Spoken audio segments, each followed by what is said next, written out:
दोस्तों देखिए, यही है छतरी झूला और ये हमारे गांव के हैं बिजली मिस्त्री भाई। और ये झूला जो है धीरे धीरे ऊपर पहुंच जाता है, जैसे आकाश तारा में पहुंच जाता है। देखिए ये है आसमानी झूला।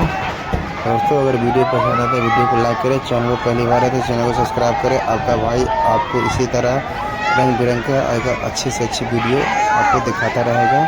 ये था औसी जीरो माइल का मेला जो लगा हुआ था ईद के टाइम में और अभी ख़त्म हो गया है।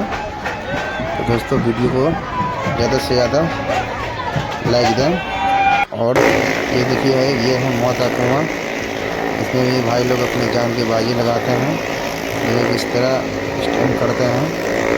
तो इन भाई के लिए भी एक लाइक बनता है, एक सब्सक्राइब बनता है। देखिए एक सब्सक्राइब करने से कुछ नहीं जाता है। दोस्तों वीडियो को लाइक करें